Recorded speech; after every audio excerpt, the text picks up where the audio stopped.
Mm, Hay cosas que uno aprende con el tiempo a no decir en voz alta, no porque sean mentiras, sino precisamente porque son demasiado reales. Durante décadas he cargado con testimonios que nadie quiso publicar, con documentos que llegaron a mis manos de formas que todavía hoy no termino de comprender del todo y con preguntas que siguen abiertas como heridas, que no cicatrizan. Lo que voy a contarte hoy forma parte de eso, de esa categoría de cosas que uno guarda en el cajón más profundo, no por cobardía, sino porque sabe que el mundo no siempre está preparado para recibirlas. Pero hay un momento en que el silencio se vuelve una forma de complicidad. Y ese momento para mí llegó hace ya algún tiempo. Así que escucha con atención, porque lo que estoy a punto de compartir contigo no es entretenimiento. Es algo que llevo investigando desde hace más años de los que me gustaría admitir y que tiene que ver con una pregunta que, en el fondo, todos nos hemos hecho alguna vez. ¿Qué saben los que saben que el resto todavía no sabe? Hay un 3%, siempre ha habido un 3%, y ese porcentaje no es una metáfora ni una cifra inventada para captar tu atención. Es una constante que aparece una y otra vez en los testimonios más insólitos, en los archivos más olvidados, en las conversaciones más improbables que he tenido a lo largo de mi vida como investigador. Un 3% de personas que, de alguna manera, parecen estar sintonizadas con una frecuencia diferente, que perciben lo que los demás no perciben, que saben, sin poder explicar exactamente cómo, que algo está a punto de cambiar. Y lo más inquietante no es que existan, lo más inquietante es que llevan años preparándose para ello. Déjame que te cuente cómo llegué a esto. Corría el año de mis primeras investigaciones serias sobre fenómenos que la ciencia oficial prefería ignorar y recibí una carta. No un correo electrónico ni un mensaje en ninguna plataforma digital. Una carta física escrita a mano con una letra pequeña y apretada que delataba a alguien acostumbrado a escribir mucho y a ser leído poco. El remitente no firmaba con su nombre completo, solo con 2 iniciales y una ciudad que prefiero no mencionar. En esa carta, el autor afirmaba haber trabajado durante años en un proyecto de investigación que involucraba instituciones que tampoco voy a nombrar, y decía algo que me dejó paralizado durante varios minutos.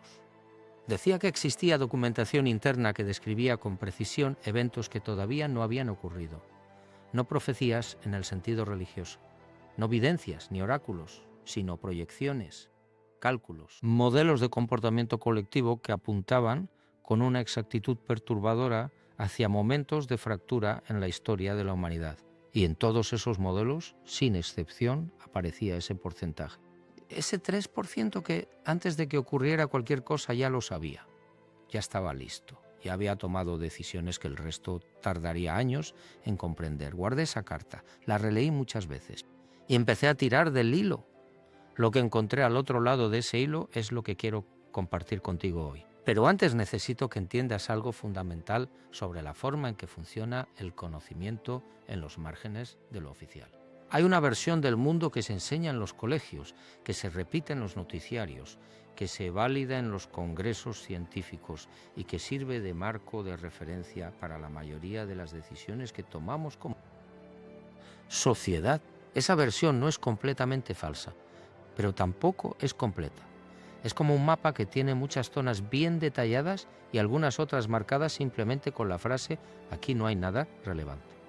Y lo que yo he descubierto a lo largo de décadas de investigación es que precisamente en esas zonas marcadas como irrelevantes es donde se encuentran las respuestas más importantes. José de Benítez no es un nombre que necesite demasiada presentación en el mundo hispanohablante. Sus libros han sido leídos por millones de personas.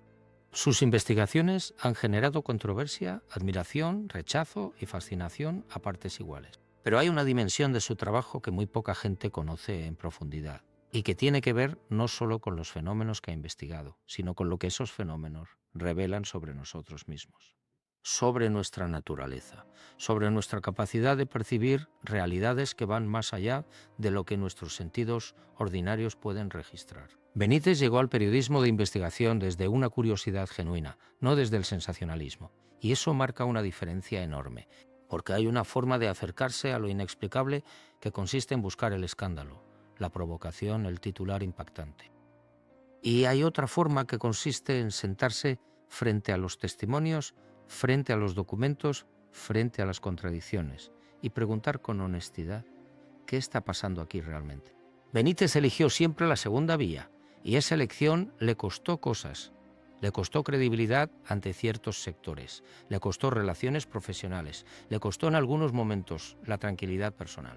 Pero le dio algo que muy pocos investigadores tienen: acceso a personas que de otra forma jamás habrían hablado, a militares retirados que guardaban secretos desde hacía décadas, a científicos que habían llegado a conclusiones que no podían publicar sin arriesgar su carrera, a religiosos que habían presenciado cosas que no encajaban en ningún catecismo, y a testigos ordinarios, gente común, que habían vivido experiencias tan extraordinarias que habían pasado el resto de sus vidas sin poder contárselas a nadie, porque nadie les habría creído.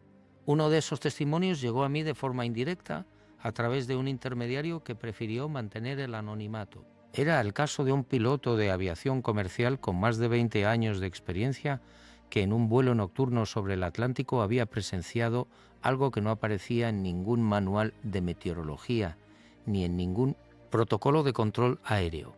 No voy a entrar en los detalles técnicos del avistamiento porque eso nos llevaría por un camino diferente al que quiero seguir hoy. Lo que me interesa de ese testimonio es lo que el piloto dijo al final de nuestra conversación, cuando ya habíamos hablado durante horas y la guardia estaba completamente bajada. Dijo que desde aquella noche algo en él había cambiado de forma irreversible, no de manera dramática, no de un día para otro, sino gradualmente, como si una capa tras otra de certezas que había dado por sentadas durante toda su vida fuera desprendiéndose en silencio. Y dijo algo que se me quedó grabado con una precisión extraña. Dijo: desde esa noche supe que hay algo que no encaja en la versión que nos han dado de la realidad. Y supe también que esa sensación, esa certeza incómoda, no era nueva en mí. Era como si siempre hubiera estado ahí, esperando que algo la activara. Ese piloto, sin saberlo, estaba describiendo exactamente lo que Benítez ha intentado articular a lo largo de décadas de trabajo. La idea de que hay personas que llevan dentro de sí una especie de saber latente, un conocimiento que no viene de los libros ni de la experiencia acumulada, sino de algo más profundo. Algo que algunos llamarían intuición, otros lo llamarían conciencia expandida y otros, los más atrevidos, lo llamarían memoria. Memoria de algo que va más allá de esta vida, más allá de este cuerpo, más allá de este tiempo, y aquí es donde el tema del 3% empieza a adquirir una dimensión que va mucho más allá de la simple estadística. Porque si existe ese porcentaje de personas que de alguna manera están sintonizadas con una frecuencia diferente, la pregunta no es solo qué saben, la pregunta es por qué lo saben. Y la respuesta, si es que existe, nos lleva a territorios que la ciencia oficial todavía no sabe muy bien cómo cartografiar. Permíteme que te cuente algo que ocurrió durante una de mis investigaciones sobre experiencias cercanas a la muerte. Había recopilado durante meses testimonios de personas que habían atravesado lo que los médicos llaman muerte clínica y que habían regresado con descripciones sorprendentemente coherentes entre sí, a pesar de provenir de culturas, edades y contextos completamente diferentes. Hay algo en esas descripciones que siempre me ha llamado la atención de forma especial. No es la luz al final del túnel, que es lo que la mayoría de la gente conoce por los documentales de divulgación. No es el encuentro con seres queridos fallecidos, aunque eso también aparece con una frecuencia notable. Lo que más me llama la atención es algo que aparece en un subgrupo de esos testimonios y que casi nunca se menciona en los resúmenes divulgativos. Es la sensación de reconocimiento, no de ver algo nuevo y maravilloso, sino de reconocer algo que ya se conocía, de llegar a un lugar y sentir que se ha estado ahí antes, de encontrarse con una realidad más amplia y pensar con una claridad que supera cualquier experiencia ordinaria. Esto es lo real, lo otro, lo de antes, era el sueño. Cuando empecé a cruzar esos testimonios con las investigaciones de Benítez sobre la naturaleza de la conciencia y sobre los fenómenos que él denomina de contacto, encontré una convergencia que me resultó difícil de ignorar. Una y otra vez, en contextos completamente diferentes, aparecía la misma idea central. Hay una parte de nosotros que sabe más de lo que creemos saber. Una parte que no está limitada por el tiempo ni por el espacio de la forma en que lo está nuestro cuerpo físico. Y esa parte, en determinadas circunstancias, en determinados momentos de crisis o de apertura, se activa.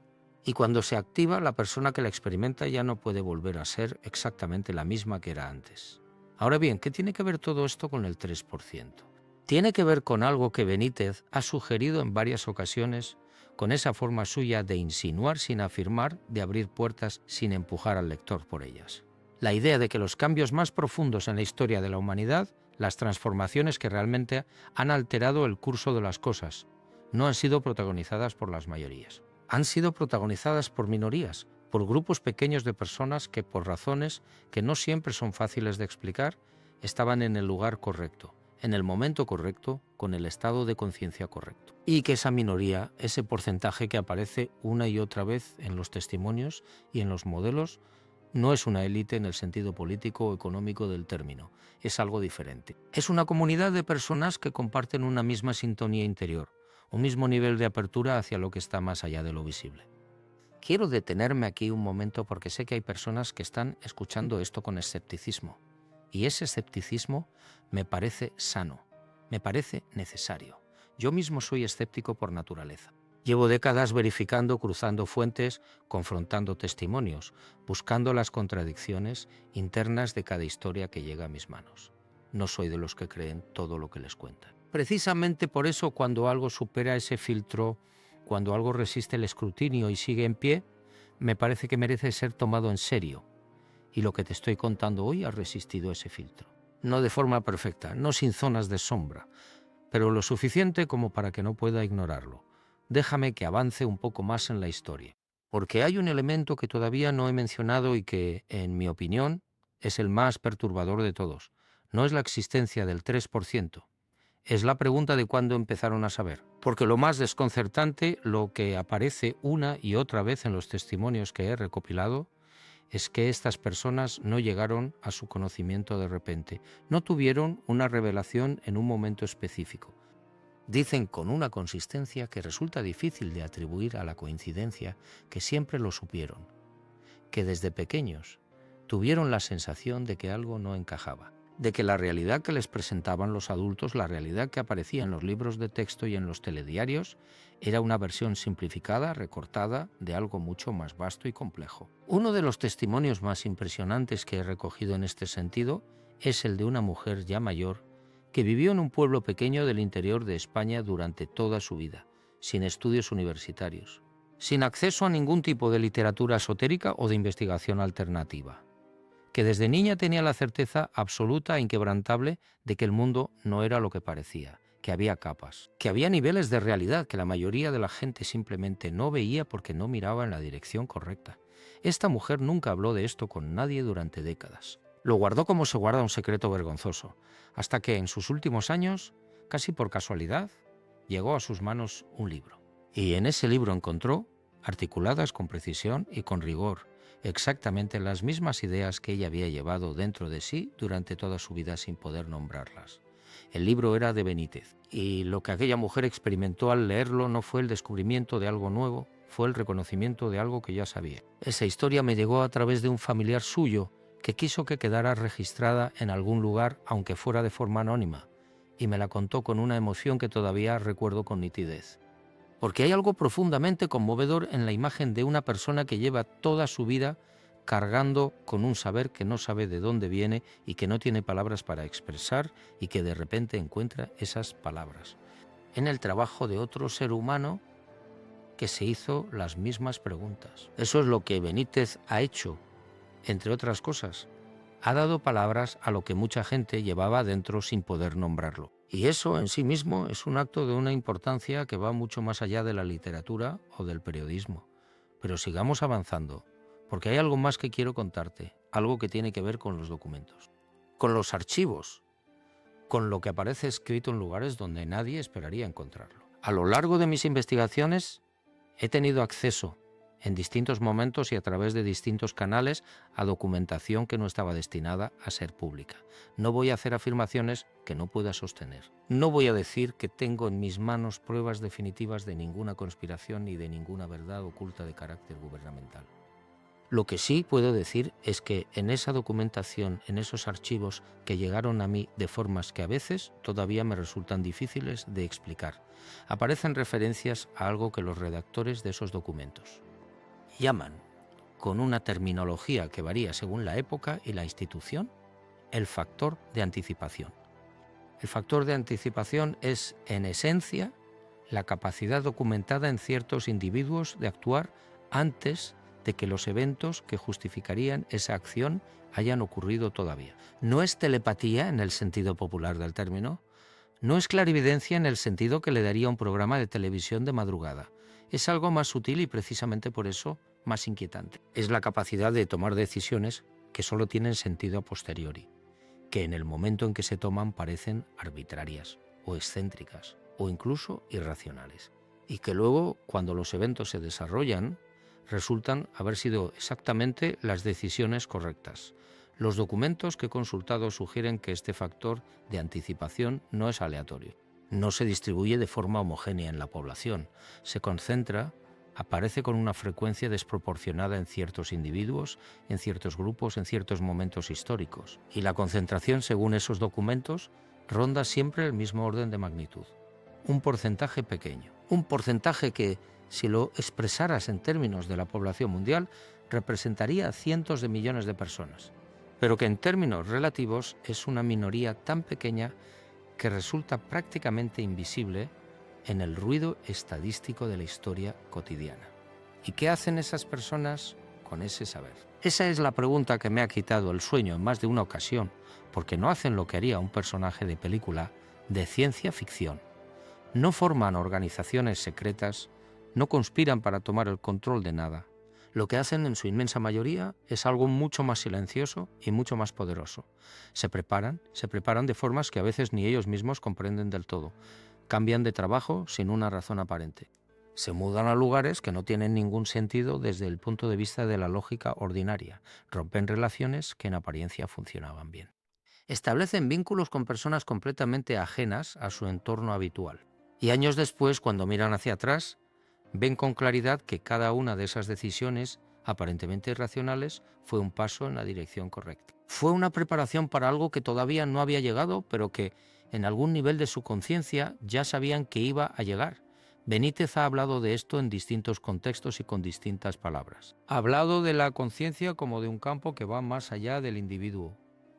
Ha hablado de la posibilidad de que lo que llamamos intuición sea, en realidad, una forma de acceso a información que existe en ese campo de conciencia colectiva y que la mayoría de nosotros no sabemos cómo leer. Ha insinuado con esa precisión que le caracteriza que quizá el universo no es tan ajeno a nosotros como la física convencional nos ha hecho creer, que quizá hay una relación entre la conciencia humana y la estructura más profunda de la realidad que todavía no comprendemos, pero que algunos, ese 3%, parecen manejar de forma intuitiva sin necesidad de comprenderla intelectualmente.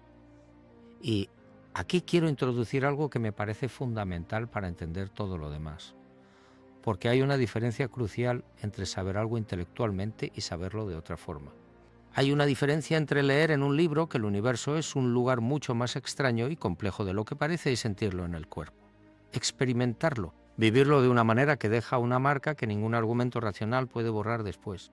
Las personas que componen ese 3%, según todo lo que he podido investigar y recopilar, no son necesariamente más inteligentes que el resto, no son más cultas.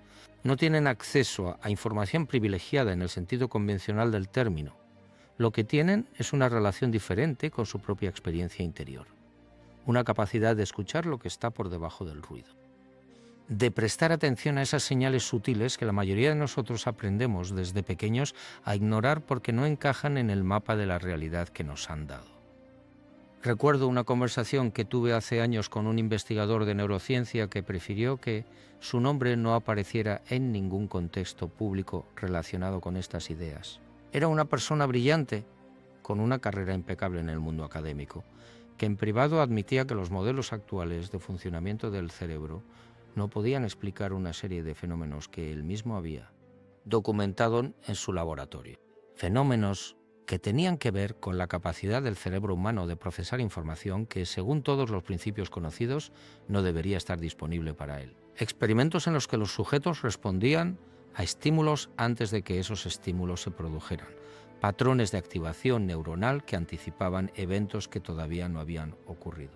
Resultados que él había replicado varias veces con el mismo resultado y que había guardado en un cajón porque no sabía qué hacer con ellos.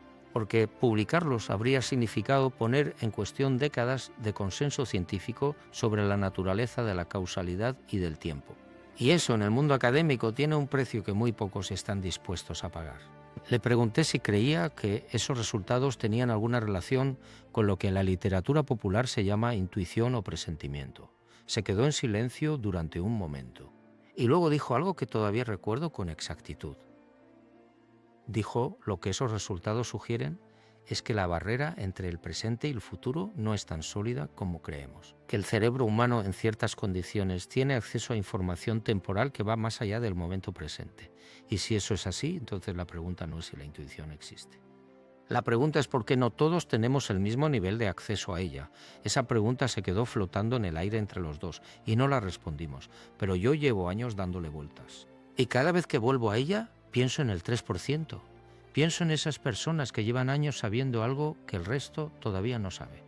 Y me pregunto si lo que las diferencia del resto no es una capacidad especial en el sentido de un don sobrenatural, sino simplemente una menor resistencia, una menor capacidad de ignorar lo que el cerebro, en su funcionamiento más profundo, está intentando decirles.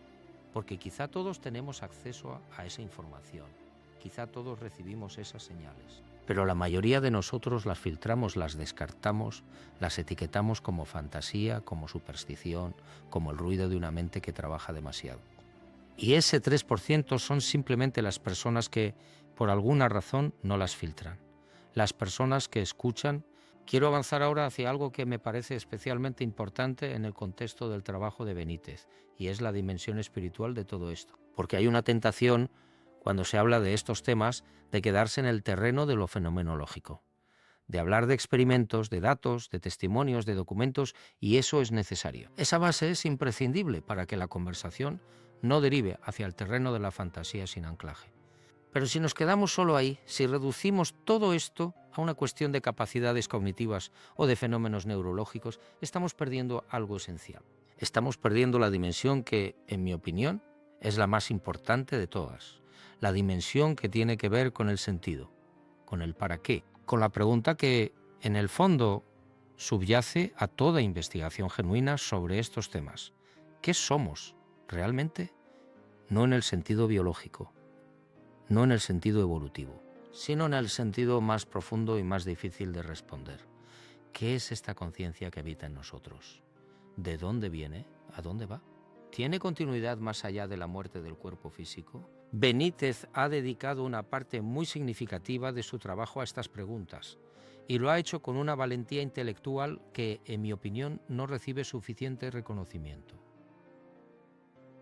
Porque es mucho más fácil investigar fenómenos externos, objetos volantes no identificados, anomalías históricas, documentos clasificados, que enfrentarse a la pregunta más difícil de todas, que es la pregunta sobre la naturaleza de uno mismo. Hay un momento en la obra de Benítez, un momento que para mí representa una de las intuiciones más profundas de toda su carrera, en el que él sugiere que quizá los fenómenos que ha investigado durante décadas no son el tema principal, que quizás son la puerta hacia algo que va mucho más allá de cualquier nave espacial, de cualquier entidad no identificada, de cualquier anomalía física. La puerta hacia la comprensión de que la conciencia humana es algo que trasciende los límites del cuerpo y del tiempo, y que esa trascendencia no es una metáfora religiosa, es una realidad que puede ser investigada, documentada, contemplada con rigor y con honestidad intelectual. Uno de los archivos más perturbadores que he tenido en mis manos en toda mi carrera era una colección de testimonios de personas que habían vivido experiencias de lo que los investigadores llaman conciencia no local. Experiencias en las que la conciencia del individuo parecía operar de forma independiente del cerebro y del cuerpo físico, no solo en contextos de muerte clínica, también en contextos de meditación profunda, de estados alterados espontáneos, de sueños lúcidos de una intensidad particular. Lo que me llamó la atención de esa colección de testimonios no fue su contenido individual, aunque cada uno de ellos era extraordinario en sí mismo. Lo que me llamó la atención fue el patrón, la consistencia, la forma en que personas de culturas completamente diferentes, que no tenían ningún contacto entre sí, describían con un vocabulario diferente, pero con una estructura narrativa casi idéntica al mismo tipo de experiencia. La experiencia de acceder a un nivel de realidad en el que el tiempo no funciona de la forma lineal en que lo percibimos normalmente, en el que el pasado, el presente y el futuro coexisten de una forma que resulta perfectamente comprensible en el momento de la experiencia, pero que es casi imposible de articular en el lenguaje ordinario después. Y en ese nivel de realidad, en ese espacio de conciencia expandida, muchos de esos testigos describían haber recibido información sobre eventos que todavía no habían ocurrido, información que en algunos casos resultó ser precisa, verificablemente precisa, no en todos los casos, no con la regularidad que permitiría construir un modelo predictivo robusto, pero con una frecuencia suficiente como para que la hipótesis de la coincidencia aleatoria resultara estadísticamente insostenible. Ahora bien, ¿qué significa todo esto en términos prácticos? ¿Qué significa para ti, que estás escuchando esto ahora mismo, en tu vida cotidiana, en tu realidad de cada día? Significa, en primer lugar, que la pregunta sobre quiénes son ese 3% no es una pregunta sobre una élite inalcanzable. No es una pregunta sobre personas especiales en el sentido de privilegiadas o excepcionales. Es una pregunta sobre un estado de conciencia, sobre una forma de relacionarse con la propia experiencia interior. Y los estados de conciencia, a diferencia de los genes o de los privilegios sociales, no son fijos, no son inamovibles, son, en principio, accesibles. La pregunta es cómo. Y aquí es donde la investigación de Benítez, cruzada con los testimonios que he recopilado a lo largo de los años, ofrece algunas pistas que me parecen extraordinariamente valiosas, no recetas, no fórmulas, no sistemas de 5 pasos para despertar tu conciencia, como rezaría el título de cualquier libro de autoayuda, sino algo más sutil y más honesto. La observación de que las personas que parecen tener ese acceso diferente a la realidad comparten, en su inmensa mayoría, una serie de características que no tienen que ver con sus capacidades intelectuales ni con su formación académica. Tienen que ver con su disposición hacia lo desconocido, con su capacidad de tolerar la incertidumbre sin necesidad de resolverla de forma prematura, con su voluntad de permanecer en la pregunta sin precipitarse hacia la respuesta, con una especie de humildad epistemológica, si quieres llamarla así, que les permite reconocer que el mapa que tienen de la realidad es siempre incompleto, que siempre hay más de lo que ven, que la versión oficial de cualquier cosa, ya sea la historia, la ciencia, la religión o la política, es siempre una simplificación, una reducción de algo más vasto y más complejo que no cabe en ningún manual. Y esa disposición, esa apertura, no es un estado pasivo, es una práctica activa, es algo que se cultiva, algo que se elige día tras día frente a la presión constante de una cultura que premia la certeza y penaliza la duda, una cultura que confunde la seguridad con el conocimiento y la complejidad con la confusión.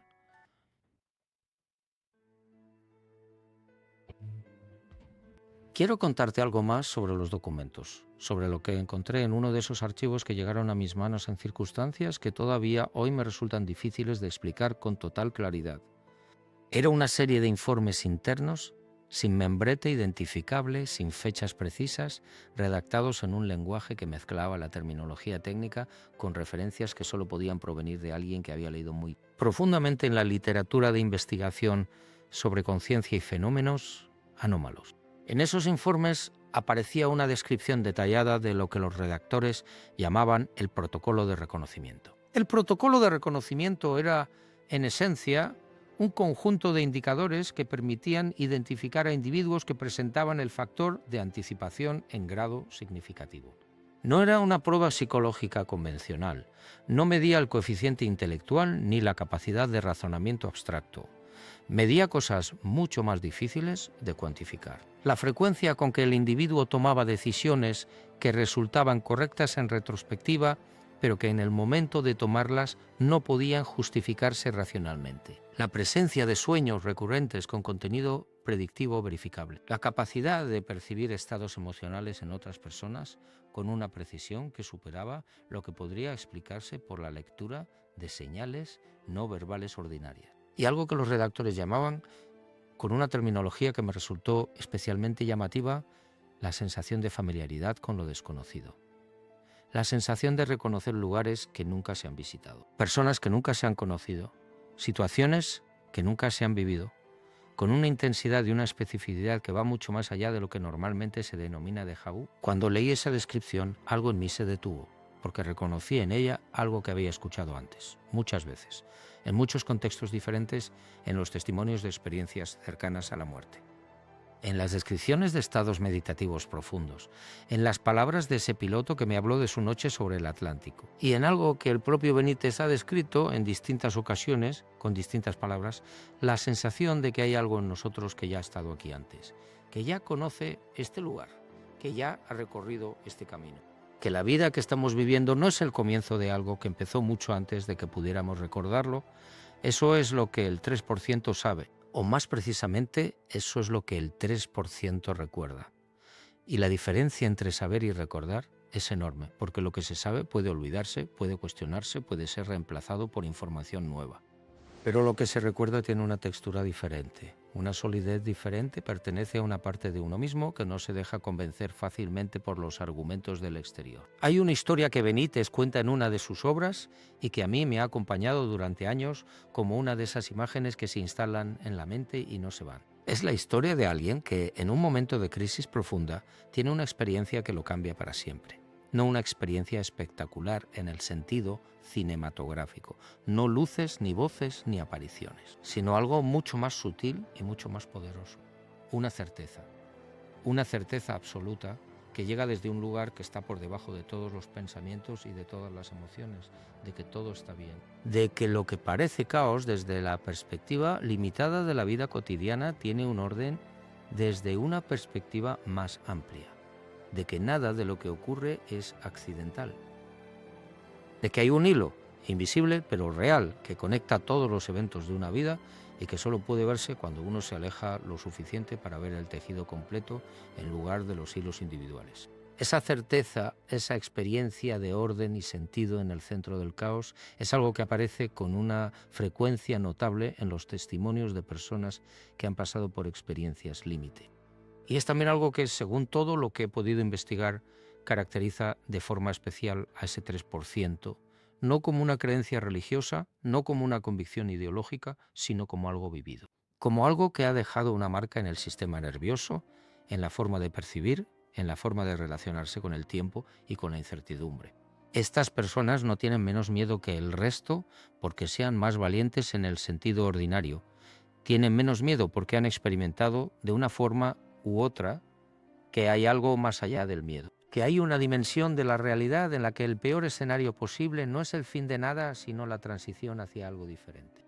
Y esa experiencia, una vez que se ha tenido, cambia la relación con el riesgo, con la pérdida, con la muerte, de una manera que ningún argumento filosófico puede replicar. Quiero hacer una pausa aquí y preguntarte algo directamente. ¿Has tenido alguna vez esa sensación? La sensación de saber algo sin poder explicar cómo lo sabes. La sensación de que algo va a ocurrir antes de que ocurra. La sensación de reconocer a alguien que acabas de conocer como si lo hubieras conocido antes. La sensación de que tu vida tiene un sentido que va más allá de lo que puedes ver desde donde estás ahora mismo. Si has tenido alguna de esas sensaciones, y mi experiencia me dice que la mayoría de las personas las han tenido en algún momento, aunque muchas las hayan descartado inmediatamente. Entonces quizá no estás tan lejos de ese 3% como crees. Quizá la única diferencia es la atención, la disposición a tomarte en serio lo que tu propia experiencia te está diciendo, en lugar de subordinarla siempre al veredicto de lo que es oficialmente aceptable crees. Puedes dejarlo en los comentarios si quieres. No tienes que dar explicaciones ni justificaciones. A veces basta con nombrar algo para que empiece a tener un peso diferente. Sigamos. Porque hay algo que todavía no he contado y que, en mi opinión, es quizá el elemento más perturbador de toda esta historia. Tiene que ver con el tiempo, con la forma en que el 3% percibe el tiempo y con lo que esa percepción diferente implica para la comprensión de lo que está ocurriendo en el mundo en este momento. Una de las cosas que más me ha llamado la atención en los testimonios de personas con ese factor de anticipación es que su relación con el tiempo no es lineal de la misma forma que la del resto. No es que vivan en el futuro ni que tengan acceso a una especie de crónica de eventos por venir. Es algo más sutil. Es como si para ellos el tiempo tuviera menos profundidad, como si el presente y el futuro próximo coexistieran en su campo de percepción con una nitidez que para la mayoría de nosotros solo tiene el presente inmediato. Un hombre que conocí hace años y que había trabajado durante décadas en un campo que prefiero no especificar para proteger su identidad, me describió esta experiencia con una imagen que encontré extraordinariamente precisa. Dijo que para él el tiempo era como un río visto desde arriba, que la mayoría de la gente estaba dentro del río, arrastrada por la corriente, viendo solo lo que tenía inmediatamente delante, pero que él en ciertos momentos podía elevarse por encima del río y ver el curso completo, no con infinita precisión, no con la claridad de un mapa topográfico, sino con suficiente perspectiva como para saber, por ejemplo, que la corriente iba a girar a la izquierda en algún punto no muy lejano, y que era mejor estar preparado para ese giro antes de que llegara. Esta imagen del río y de la perspectiva elevada me ha acompañado desde entonces como una de las mejores metáforas que he encontrado para describir lo que el 3% parece experimentar. Y me ha llevado a preguntarme si esa perspectiva elevada es algo que solo algunos tienen por naturaleza o si es algo que puede cultivarse, si es un don o una habilidad. Y la respuesta más honesta que he podido formular después de años de investigación es que probablemente es las dos cosas. Hay personas que parecen nacer con una mayor facilidad para acceder a esa perspectiva. Pero también hay evidencia de que determinadas prácticas, determinadas formas de relacionarse con la propia experiencia interior, pueden ampliar esa capacidad en cualquier persona que esté dispuesta a cultivarla con honestidad y con paciencia. Benítez ha insinuado algo en esta dirección en varias ocasiones, no de forma explícita, porque no es su estilo, pero entre líneas en la forma en que describe a los testigos de sus investigaciones, en la forma en que narra los momentos de contacto o de apertura que documentó. Hay una sugerencia recurrente. La sugerencia de que lo que distingue a las personas que tienen ese tipo de experiencias no es una capacidad especial en el sentido de excepcional, sino una menor resistencia a lo que quiere ocurrir de forma natural. Una menor inversión en mantener la versión de la realidad que han aprendido a defender. Una mayor disposición a decir no sé. Y en ese no sé, en ese espacio de honesta incertidumbre, algo ocurre, algo se abre. Algo que estaba esperando ser escuchado empieza a hablar. Quiero hablarte ahora de algo que tiene que ver con los momentos de cambio histórico, con los puntos de inflexión, con esos momentos en que la historia da un giro que nadie en la corriente principal podía haber predicho, pero que, visto en retrospectiva, parece inevitable. Porque hay una dimensión de la investigación de Benítez que creo que no ha recibido suficiente atención y que tiene que ver precisamente con esto. Con la idea de que la historia no es solo una secuencia de eventos causalmente conectados de forma lineal, sino que tiene una estructura más compleja. Una estructura en la que ciertos momentos tienen una densidad especial, una concentración de posibilidades que los convierte en puntos de bifurcación. En lugares donde el camino se divide y donde las decisiones que se toman o que no se toman tienen consecuencias que se extienden mucho más allá de lo que cualquier análisis de corto plazo podría anticipar. En esos momentos, según todo lo que he podido investigar, el factor de anticipación se vuelve especialmente relevante, porque son precisamente los momentos en que la distancia entre los que ven el río desde arriba y los que están dentro de la corriente marca una diferencia real. Los que están dentro de la corriente reaccionan. Los que ven desde arriba actúan. Y esa diferencia entre reaccionar y actuar, entre responder a lo que ya ha ocurrido y prepararse para lo que todavía no ha llegado, es la diferencia que separa al 3% del resto en los momentos que realmente importan. No estoy hablando de supervivencia en el sentido físico, aunque ese elemento también aparece en algunos de los testimonios que he recopilado. Estoy hablando de algo más amplio, de la capacidad de mantener la coherencia interior en momentos de caos exterior, de la capacidad de seguir actuando desde un lugar de claridad cuando el entorno se vuelve confuso y la presión hacia la reactividad se hace casi irresistible. Esa capacidad es, en mi opinión, una de las formas más concretas y más verificables en que el saber del 3% se manifiesta en la práctica. Y es también, creo, una de las cosas más importantes que el trabajo de Benítez nos invita a desarrollar. No como una técnica, no como un sistema, sino como una orientación, como una forma de estar en el mundo que parte de la premisa de que hay más de lo que vemos, que el mapa no es el territorio y que la humildad ante lo desconocido no es una debilidad, sino una forma de inteligencia. Hay algo más que quiero contarte antes de llegar al final, algo que tiene que ver con los niños. Con los niños que nacen en este tiempo y que, según algunos de los testimonios más recientes que he recopilado, parecen mostrar desde edades muy tempranas características que encajan con lo que he estado describiendo. Niños que hacen preguntas para las que ningún adulto tiene respuesta, que describen experiencias que no encajan en ningún marco de referencia ordinario, que parecen saber cosas que no han aprendido, que muestran una sensibilidad hacia lo que está más allá de lo visible, que resulta desconcertante para sus familias y para los sistemas educativos que intentan, con más o menos éxito, darles un lugar. No voy a hacer afirmaciones extravagantes sobre estos niños. No voy a usar terminologías que pertenecen al ámbito de la especulación sin base documental.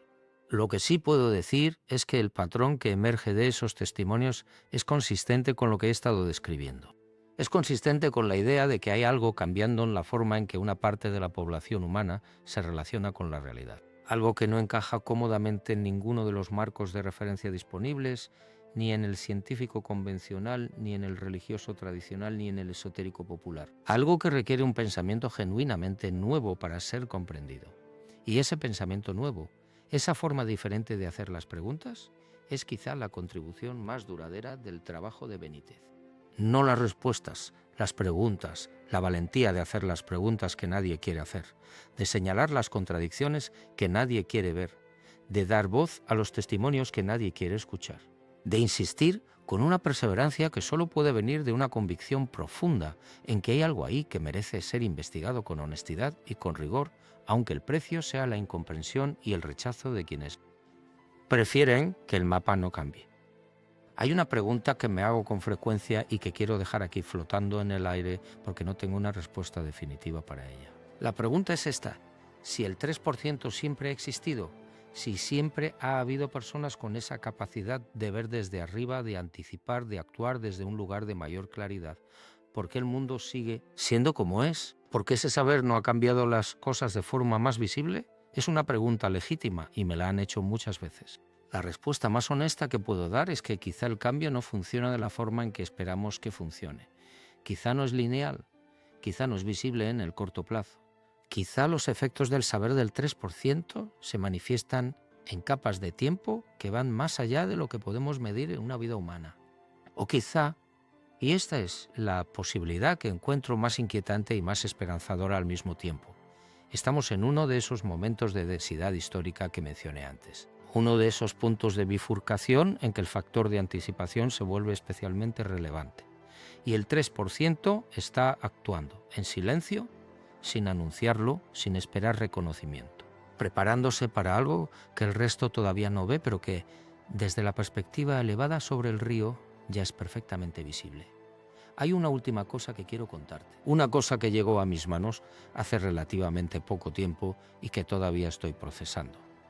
Era un fragmento de texto sin autoría identificada que alguien dejó en mi buzón de correo postal sin ninguna nota adjunta. No sé quién lo envió, no sé de dónde proviene, pero su contenido es de una densidad que no he podido ignorar.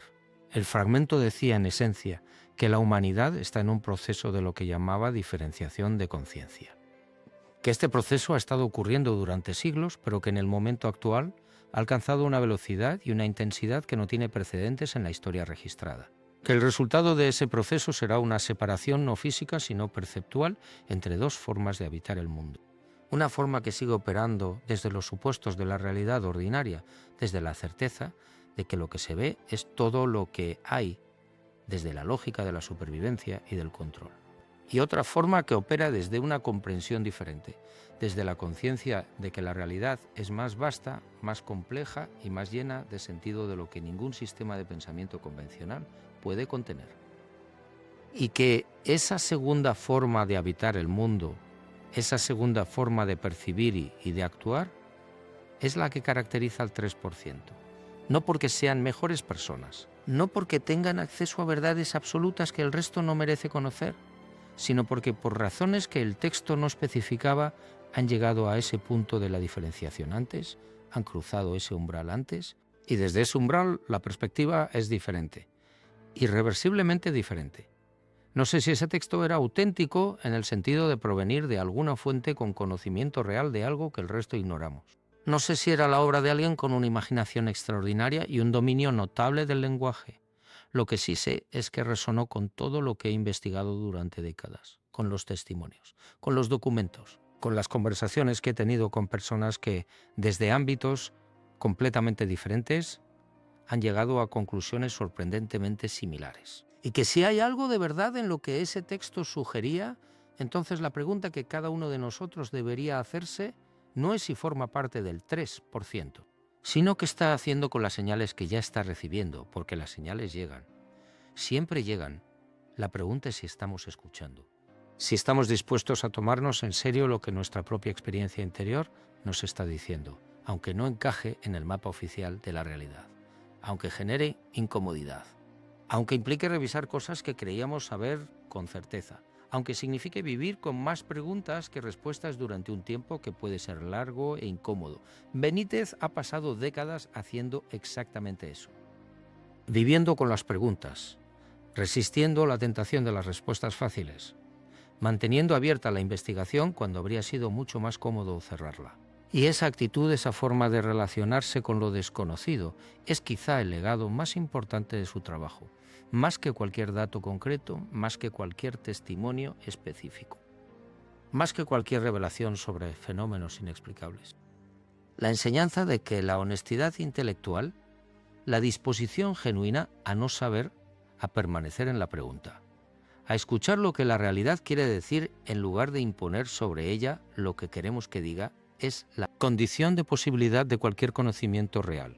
Y que ese conocimiento real, cuando llega, no llega como una certeza que cierra las preguntas, llega como una apertura que las multiplica, como una expansión del campo de lo posible que hace que el mundo sea más grande, más extraño, más lleno de misterio y de sentido, de lo que jamás habíamos imaginado.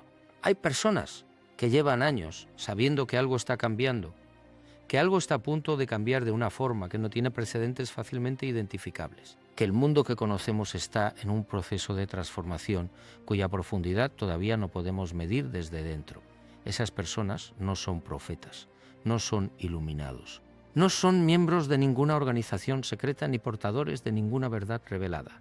Son simplemente personas que han aprendido a escuchar, a prestar atención a lo que está por debajo del ruido, a tomar en serio las señales que la mayoría descarta, a actuar desde un lugar de mayor perspectiva, aunque esa perspectiva sea siempre incompleta, aunque siempre haya más que no ven que lo que sí ven. Y si hay algo que quiero que te lleves de todo lo que he compartido contigo hoy, es precisamente eso.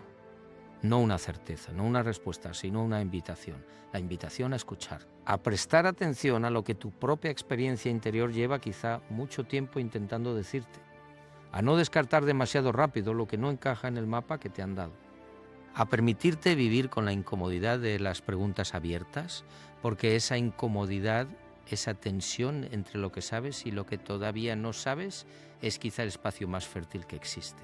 El espacio donde ocurre el verdadero conocimiento, el espacio donde el 3% vive de forma permanente y donde quizá, si prestamos suficiente atención, todos podríamos aprender a vivir. Porque al final, después de todos los testimonios y todos los documentos y todas las conversaciones en habitaciones que preferían permanecer en el anonimato, lo que me queda no es una respuesta sobre qué va a ocurrir, ni cuándo, ni cómo. Lo que me queda es una pregunta que creo que es la más importante que podemos hacernos en este momento de la historia. Y la pregunta es esta: ¿qué parte de ti ya lo sabe? No la parte que piensa, no la parte que analiza y compara y evalúa, la parte que está por debajo de todo eso, la parte que lleva quizá toda tu vida intentando decirte algo que todavía no has tenido la quietud suficiente para escuchar. Quizá es hora de escucharla, quizá ese es el primer paso, el único paso que importa. Quizá el mayor misterio no es lo que está ahí fuera, en los archivos clasificados, en los testimonios de los testigos, en los fenómenos que desafían la explicación convencional. Quizá el mayor misterio eres tú, la conciencia que habita en ti, la chispa de algo que va más allá de este cuerpo, de este tiempo, de esta vida. Algo que ya estuvo aquí antes y que, si las investigaciones más profundas y más honestas que he podido encontrar dicen algo verdadero, seguirá estando aquí después. Eso es lo que el 3% sabe. Y ahora tú también lo sabes. O quizá simplemente lo recuerdas.